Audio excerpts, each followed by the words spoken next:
Hey everybody, it's Camus, and today I'm going to talk about the Alekhine Block. If you're unfamiliar with the Alekhine Block, it's a tactical device, a blockading sacrifice, commonly associated with the rook to f6 if the player is white. But it actually refers to a number of piece sacrifices on the 6th rank. Let's look at a pure form of it here. This is from Fischer-Benko, U.S. Championship, 1963. Now, there are two types of Alakine block positions. One is what you'll see in this example. The other is purely a disruption of the queenside pawn, the kingside pawns, either by taking a pawn or limiting black's defensive resources. So this is quite a pure position. You'll notice that white has a battery set up on h7 to deliver mate. He's threatening e5 in the position. However, if he plays e5, then black will respond f5. And all of a sudden, he's got some issues to deal with because the queen is threatened on h5, and he no longer has the mate threat temporarily. He could play e takes f6 en passant, but then queen takes queen is a rather strong reply. So anyway, back to the position. And in this position, Fischer played the Alekhine block. He played rook to f6.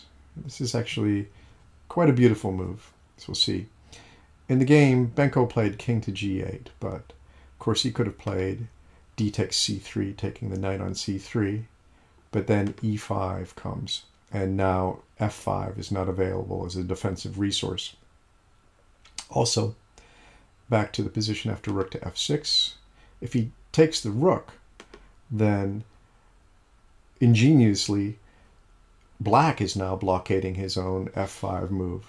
So white, if in effect, has really one of his pieces on f6, and e5 in this position is threatened, with both pieces forked and mate on h7. So, as I said in the game, after rook to f6, Benko played king to g8, hoping to hang on some other way. e5 came, and then the only sensible move for black, h6. And then, if you're not familiar with this position, you should take a look and see how Fischer finished Benko off here. He played the remarkable move knight to e2. The idea is that he's going to take on d6, and after the knight on d6 is gone, then queen to f5 threatens a virtually unstoppable mate on h7. So the beautiful thing about this is that had he played rook to d6, and after e5 and h6, if he played rook to d6, black has the clever defense. Queen takes e5, threatening the rook and the queen. And so Fischer, of course, saw this. And by leaving the rook on d6, he cuts off the support of the e5 square from the bishop on g7. So now, if he makes some sort of other kind of move after knight to e2, he cannot play queen to e5 because queen takes queen. So this rook it truly is blocking things up, and hence the name. So in this position, if he takes the if he takes the rook here, then queen takes h6 is an unstoppable threat. And of course, if he moves the knight, then queen to f5, the similar mating situation. Okay, sometimes the Alekhine block isn't quite as blocky as this particular position. Sometimes it involves purely a disruption of the kingside pawns. What we're about to see are 15 positions taken from Alakhine's games, in which he used the Alakhine's block tactic in many different varieties, some tactical and some positional, and some that I hesitate to categorize because they sort of become tactical or positional. They could be a little of both. At any rate, you might want to use this video as a tactical exercise, although you've been given a very strong hint about what the first move in the position will be, namely a peace sacrifice on the 6th rank. You won't be given the information as to whether it's a purely tactical or positional one. And in many of the positions, there are a number of pieces that can sacrifice themselves on the 6th rank. If there's only one, then I encourage you to try and work out the variations that Alakine did and see how well you do. Okay, on to our first position. In this position, Black has just played knight to f8, and it's your turn to figure out what Alakine played. Yes, you played rook to f6 again. And had he taken the rook, g takes f6, knight to f6 check, king to g7, queen to h6 is mate. So his opponent, Ostrogski, after rook to f6, tried knight to g6. But then again, we have rook takes g6, another Alekhine Block, and this time he took. But after bishop to g6, he saw the position was hopeless and resigned.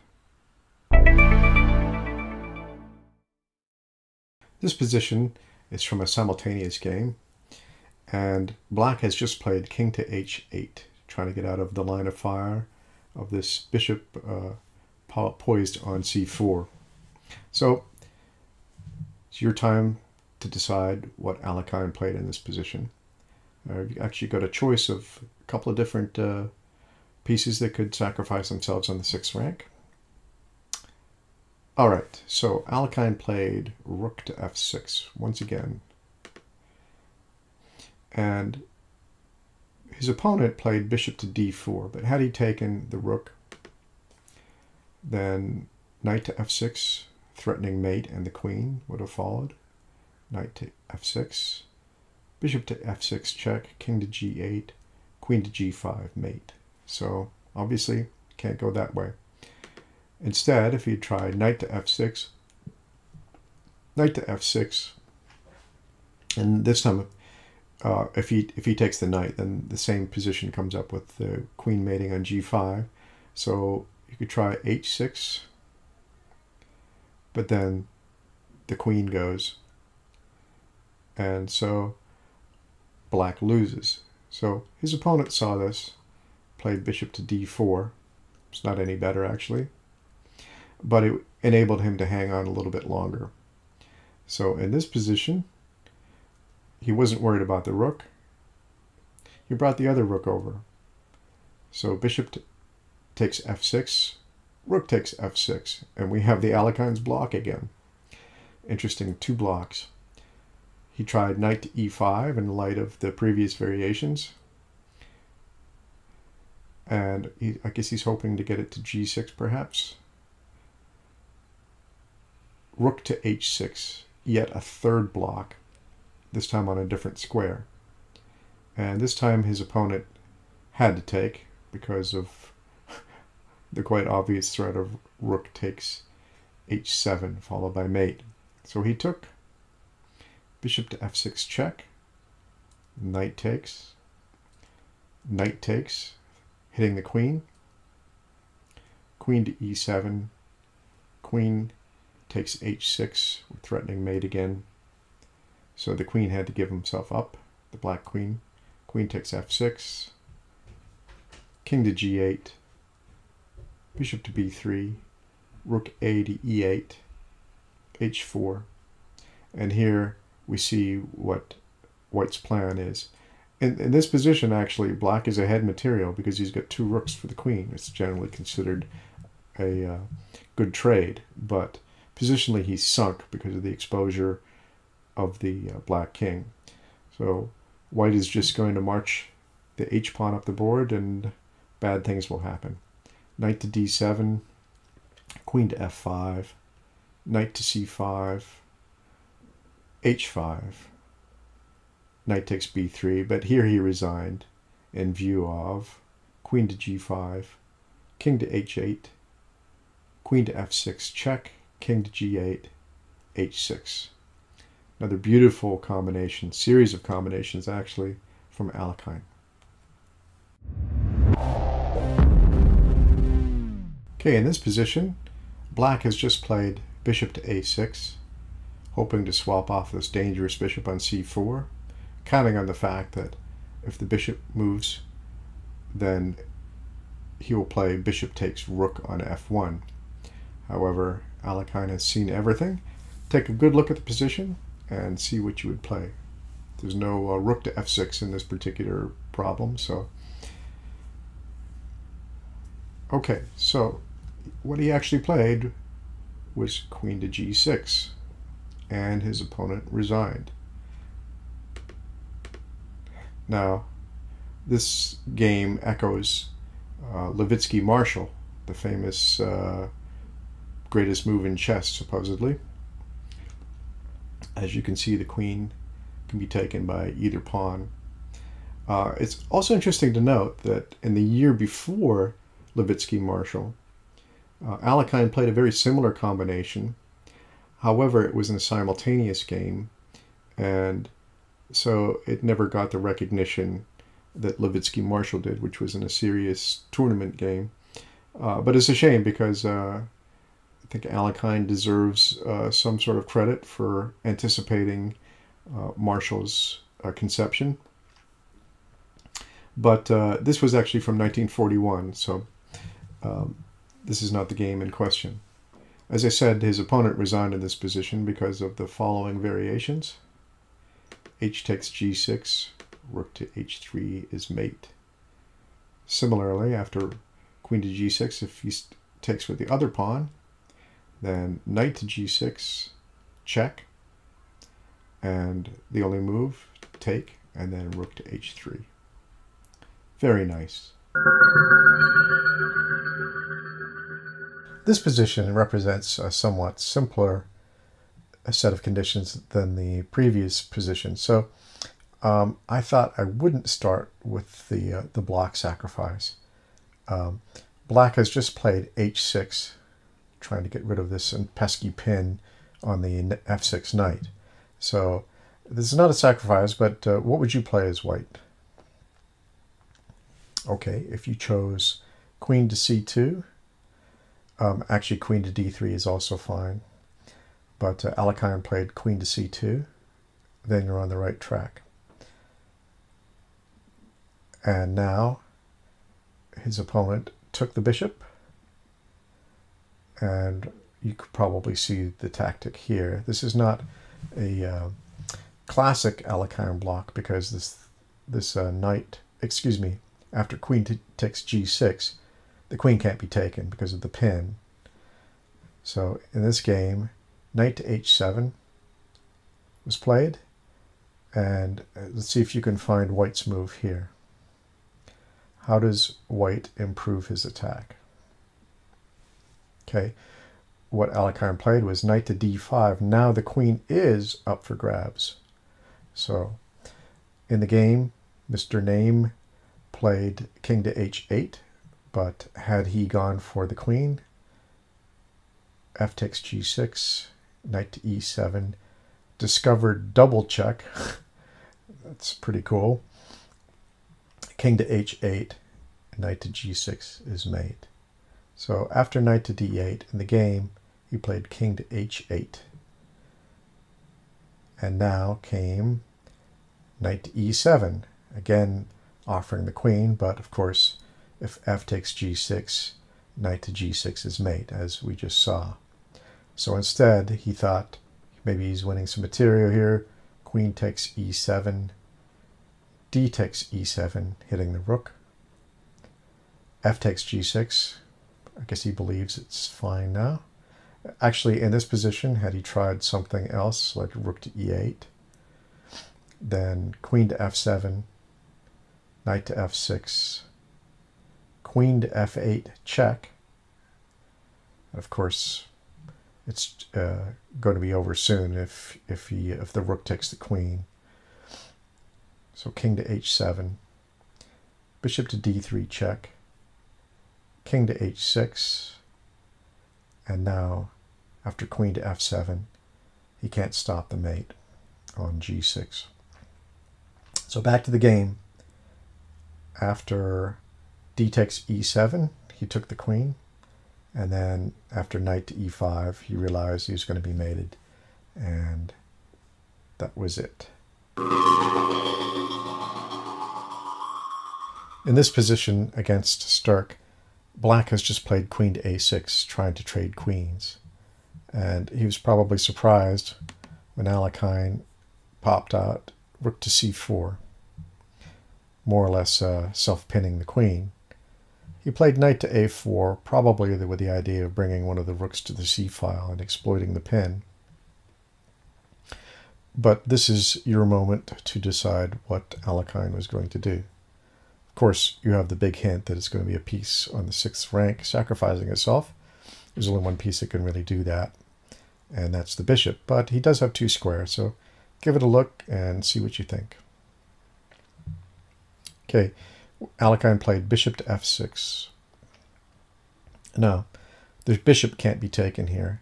If g takes f6, rook to g4 check, king to h8, and queen to a6.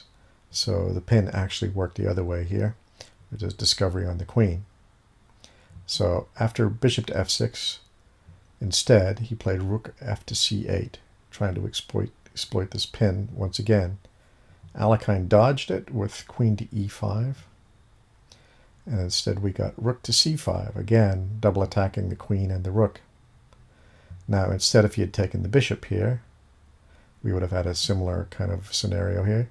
G takes f6, rook to g4 check, king to f8, queen to d6 check, king to e8, rook to g8, mate. So after rook to c5, after queen to e5, instead of taking the bishop, Alakine got out of town with queen to g3. Of course, there's a big deal mating threat. He doesn't have time to take the rook on g7, so g6 was played. And then Alakine wins the material with rook to a takes a4. Queen to d3, rook to f1 was played. Rook a to c8. Rook to d4. Queen to f5. And now Alakine played queen to f4 because Black cannot afford to trade queens in this position. He is a piece down for a pawn. So he went away to queen to c2, but queen to h6 and the threat of mate forced resignation. This is a game with Max Euwe, and this was not one of their World Championship games. I believe this was an offhand game played at The Hague, 1921. So this one's not. This one's pretty straightforward. But what would you do? Well, you probably already saw knight to f6 check. I'm sure you've detected the theme by now. Knight to f6, and if you had taken with the knight here, knight take to f6, then we would have gotten e takes f6 discovered check, king to f8, queen to e7 check, king to g8, queen to e8 is mate. So after knight to f6, Euwe tried g takes f6, but after e takes f6 discovered check, king to d8, rook to e1, there's no way to prevent mate, and Euwe had to resign after 12 moves. Rather humiliating for a one-time world champion, although I don't think he was world champion at this point, but obviously he was a strong player. This was from a blindfold simultaneous exhibition that Alakine gave. Makes it all the more remarkable. Okay, so you have a couple of possibilities here. Take a look at what you would do. If you chose knight to h6, you can congratulate yourself. His opponent resigned on the spot because of he's got two possible continuations. You play king to h8, but then knight to f7, check, wins the queen.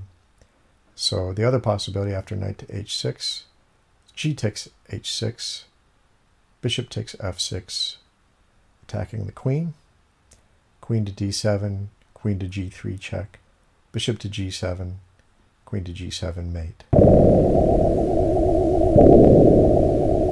Yes, in contrast to the previous examples, which were pretty lightweight, this one features more of a positional aspect. Now black has just played rook 8 to d5, which is a blunder because it weakens his back rank. See if you can work out what Alakine played here. Okay, I'm sure many of you guessed immediately knight to f6, but there are actually a lot of ramifications to playing this move, because if he doesn't fall for the immediate cheap tactic, it's knight to f6 here. If he plays g takes f6, then queen to h6, and mate cannot be stopped. So Janowski is a sharper player than that. He saw that he had made an error, so he returned his rook to the last rank to protect it. So what happened in the game? Well, we had another sacrifice from Alakine, rook to g7. So in this case, the sacrifice is serving to disrupt the pawns and make the exposure of the king more of a factor than being able to deliver mate immediately. So this rook has to be taken because he's threatening rook to h7 mate. So he took it, queen to g5, king to h8, queen to h5, threatening mate once more. And here, Janowski decided that he had to give up his queen. He takes f6, and now he had to play rook to g8 to protect from the queen getting onto the g file and mating on g7. So rook to d1 was played. Bishop to g4, h takes g4, rook to d1 check, king to h2. And because of the disruption of the pawns and also the presence of this pawn f6, despite the fact that technically Alakine is probably material down here with two rooks for a queen, the positional wreck for black decides the game here.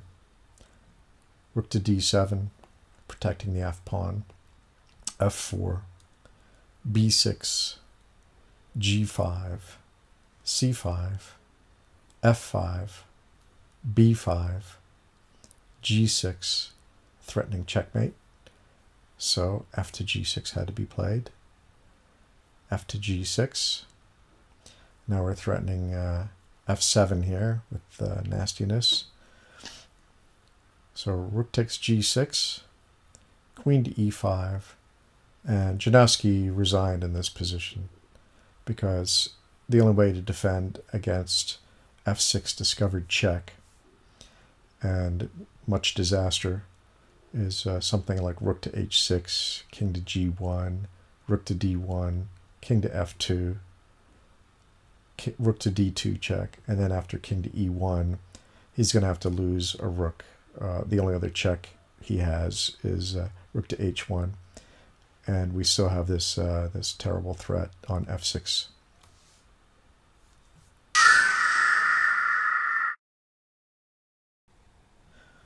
Okay, this is another interesting position here. Black has just played bishop to d6, and he's threatening to win a piece on f4. Now, what's interesting here is that Houdini does not agree with Alakine until much later in the game. Houdini suggests knight to d3 in this position. However, Alakine played knight to g6. Now, there isn't a clear tactical continuation after knight to g6. It's doubtful that Alakine worked all of this out. He probably saw that after knight to g6, there's going to be enough weakness on the king side that he would be able to exploit against a weaker player. And he probably wasn't afraid of bishop takes h2, which is Houdini's move. Houdini thinks black is actually better in this position. So, excuse me, after f takes g6, bishop to h2 is suggested by Houdini. And this would have certainly held on longer, but for the moment, Houdini thinks black is better. But let's see what happens. King to h1, knight to g4, knight to e5, blocking protection of the bishop, at least partially. Knight takes f2, check, forking the rook and the king. King takes h2, knight takes d1. You could have also played f5 in this position, but after f4, he's in big trouble. So this is a Houdini suggestion. But knight takes d1 and queen to h7 check. So only at the very end of that line does Houdini decide that black was winning. It's kind of odd. Let's go back to the position after knight takes g6, f takes g6, queen takes g6, and we have some real threats here. Rook to e7, rook to e4, nice quiet move. Rook to d7, excuse me, queen to d7, rook to h4, queen to e8, queen to d3, wonderful move. He's rerouting the queen to the h-file, so the rook delivers check on the h-file. And it's only at this point does Houdini finally agree that Alakine had his stuff together and now considers white to be winning for the first time since the sacrifice on g6. Rook to f7, queen to h3, and he resigned because mate is inevitable here.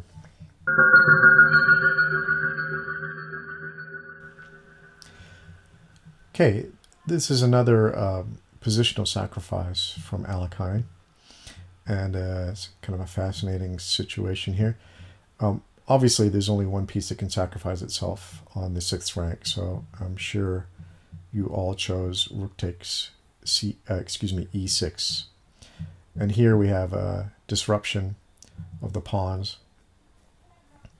around the king. Let's see how Alakine exploits this position. F takes e6, knight to g5, forking, threatening a fork of the king and the queen. Queen to b8, knight takes e6 anyway. King to f7, knight to g5 check, king to f8, queen to d5, rook to g7. There was a mate threat there. Knight to e6 check, king to g8, knight takes g7, king takes g7, d takes e7, knight to f6 hitting the queen, queen takes b5, the rook is under attack, so he retreated to a7, rook to e1, and we've got a nasty threat here of queening the pawn, queen to d6, and here Alakine made a rare under promotion. This is more accurate than a queen because the knight must be taken. Knight takes e8, queen takes e8, queen takes d2. And it's interesting, white is 2 pawns ahead, but due to the exposed position of the king, this is what decides the game. Queen to e5 check, king to f7, h4, rook takes a3, queen to e8 check, king to g7, rook to e7, king to h6, queen to f8, king to h5, rook to e5, king to g4. Obviously, he wouldn't be doing well if he took the h pawn there. If he plays king to h4, then, excuse me, I got ahead. If he takes the h pawn, then he's not going to survive for long. So instead, Wolf played king to g4, and after rook to g5 check, he resigned because after taking the pawn on h4, which incidentally, Alakine probably saw. I don't know if you were like me, but I was wondering what that move h4 was on move 35, 5 moves earlier. It was to set up this mating net. So rook to g5. If he plays king to h4, then queen to h6 is mate.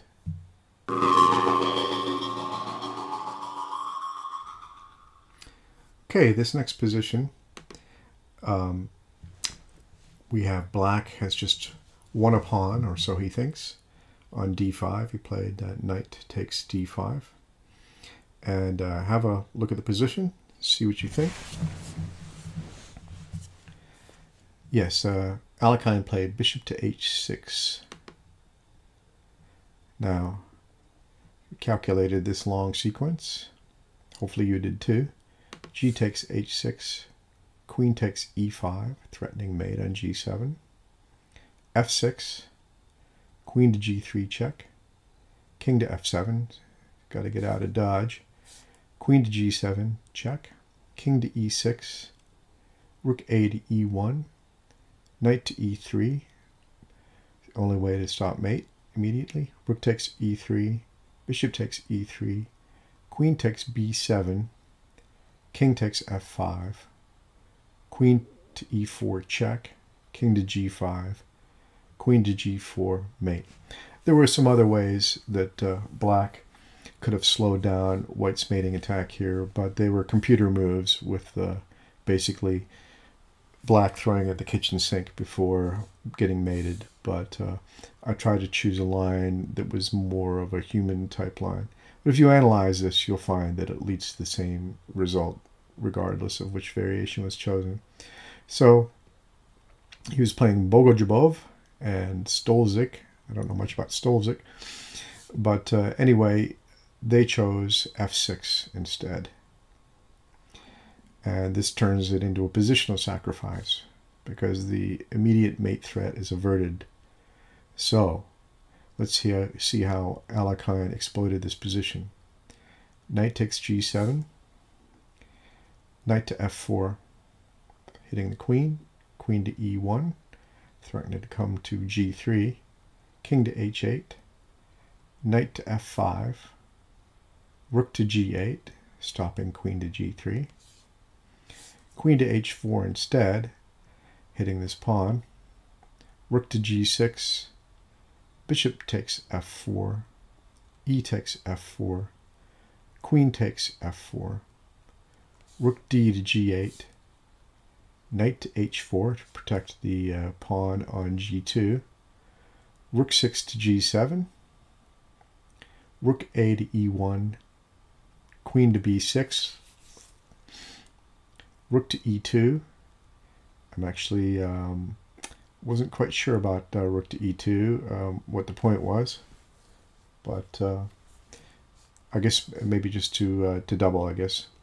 Bishop to d4, knight to f5, bishop to e5, hitting the queen, rook takes e5, f takes e5, queen takes e5, queen to c7, threatening to trade,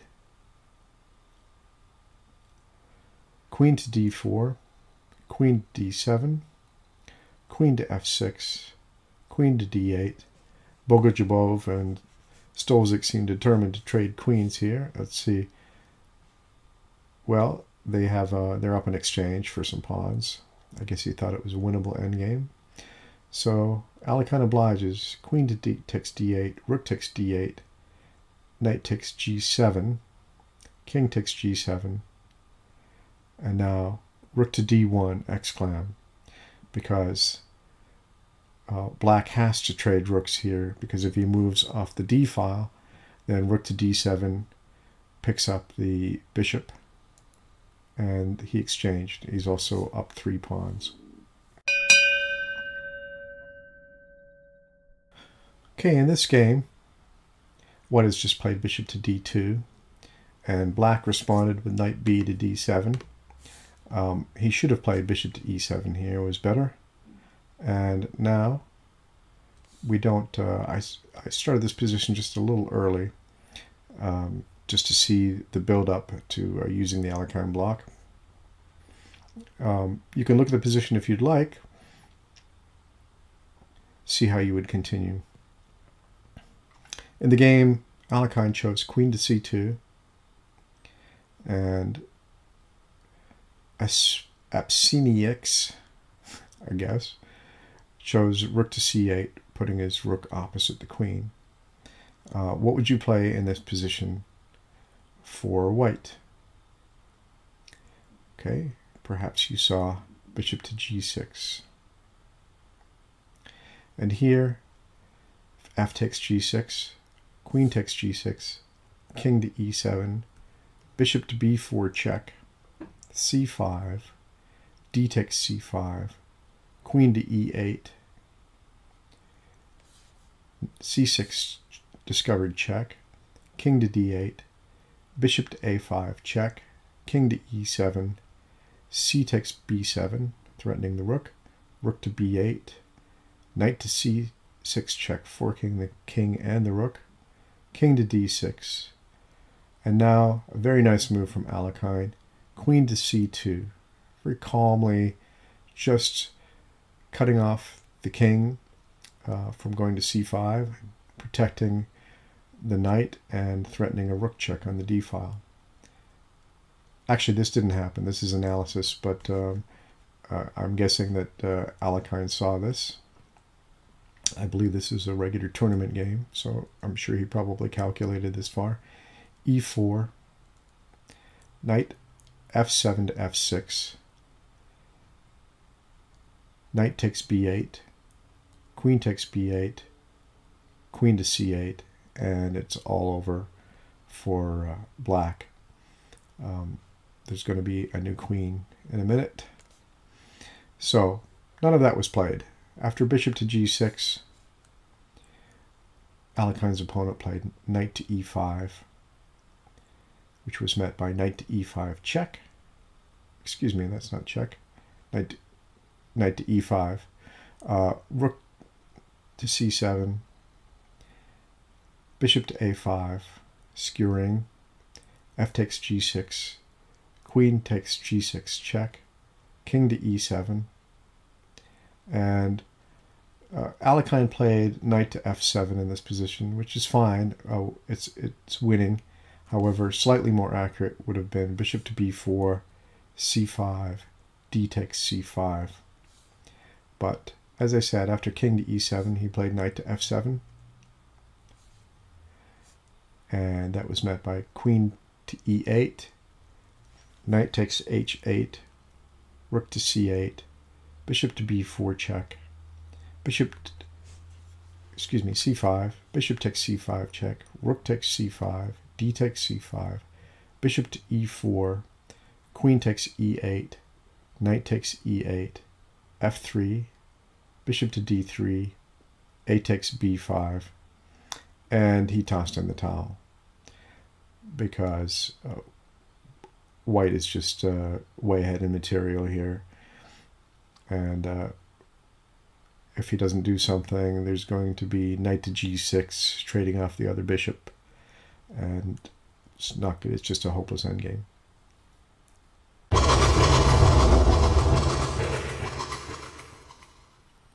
This is from a game this is a tournament game played against Tartakower.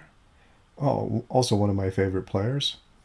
He was always willing to try new things and invented lots of cool stuff in the openings. It's still played today.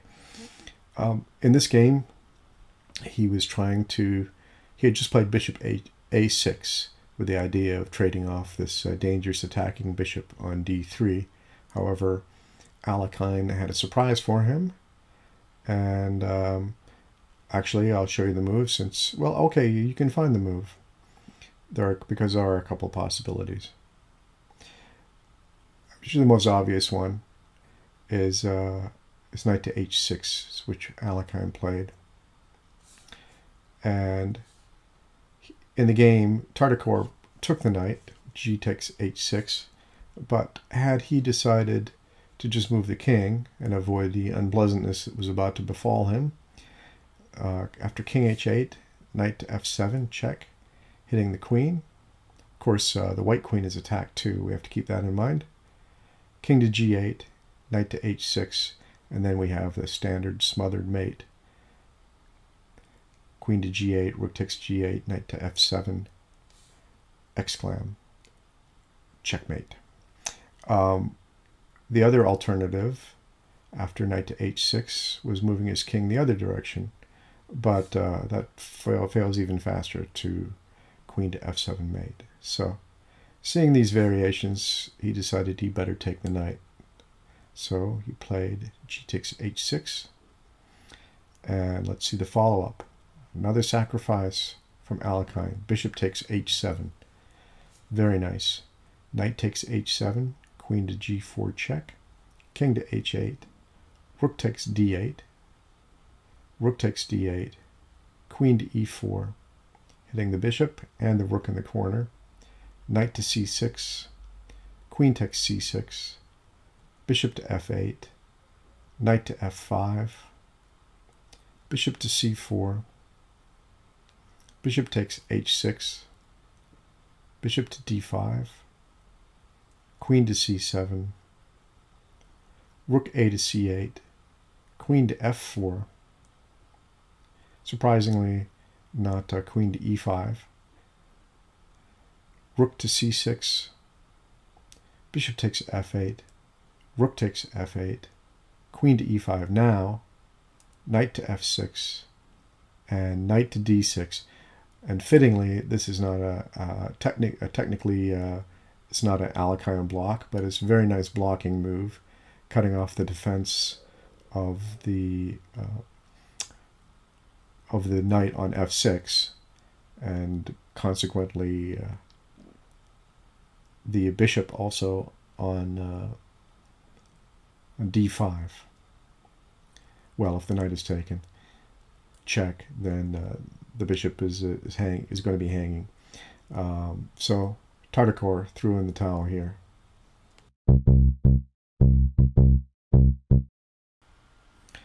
We'll finish our survey with one of my favorite examples.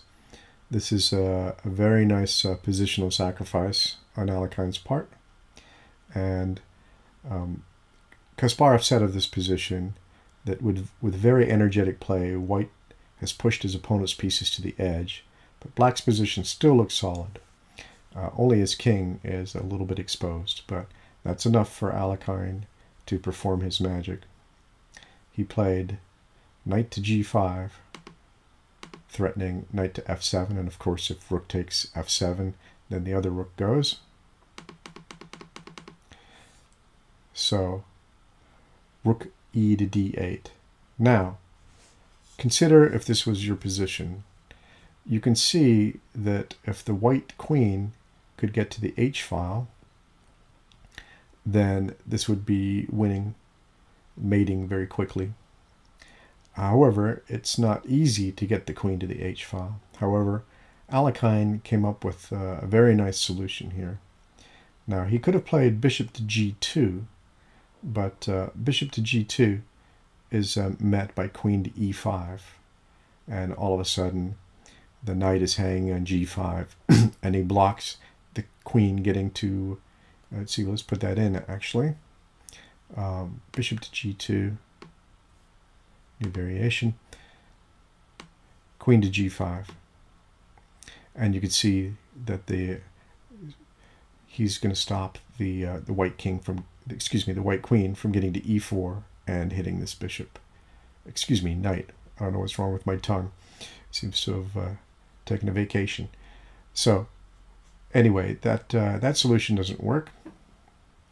So what he did play after rook to d8, and I've just given it away there, but I'm sure you would have found that the only sacrifice on the 6th rank, bishop to g6, and this is a positional sacrifice, and is designed not so much to disrupt the pawns, but to give the queen a safe passage to the h file. So he could have taken the bishop here, in which case he would have been mated quickly after queen to e4, bishop to d6, queen to h4 check, king to g8, queen to h7, king to f8, queen to h8, king to e7, queen takes g7 check, king to e8, queen to g8 check, bishop to f8, queen to g6 check, king to e7, and queen to e6 mate. Beautiful mating combination from Alakine. The other alternative, after bishop to g6, was king to g8. But after queen to c4, nothing has changed much. The queen gets to the h file without any problems. So, in the game, after bishop to g6, Rubinstein played e5. He had actually seen the mating variation and decided that he might struggle on with some material loss instead, try to survive that way. So queen to e5, this is stopping the queen from getting immediately to e4. But now comes knight to e7, excuse me, knight takes f7, and this is facilitated by the bishop being on g6. Alakine had seen all of this. Rook to f7 because the knight was forking the queen and the king. Bishop takes f7, queen to f5, rook f to d1. Kind of a surprising move. Rather than increasing his attack, he's sort of decreasing black's defense. Rook takes d1 check, rook takes d1, queen takes f7, queen takes c8, king to h7, so that the bishop could move since it was pinned, queen takes a6, queen to f3, queen to d3, and black resigned because, well, that's also check, because he has to exchange queens and the endgame is absolutely hopeless. Well, I hope you enjoyed this series of sacrifices from Alakine and gave you a feel for these kind of tactical devices. If you're interested in learning more, you might consider picking up the book, The Alekhine Block. Although I'm not sure I actually recommend this book. It's the kind of chess book that I hate. It has a very short introduction, a small page and a half, talking about the sacrifice with no diagrams or anything, and then a bunch of unannotated games. Well, actually, there's a few variations in one or two of the games, but it's really just a game collection. They're wonderful games, but I didn't use any of the material from the book other than the title and the general idea. But if you're interested in that collection of games, it's kind of an expensive way to go about it, but they are very good, and many more sacrifices. I just showed Alakine's sacrifices because it has his name, but there are all kinds of examples from modern play as well. And so you can check that out if you want. It's available on Amazon. Thank you for watching, and we'll see you next time.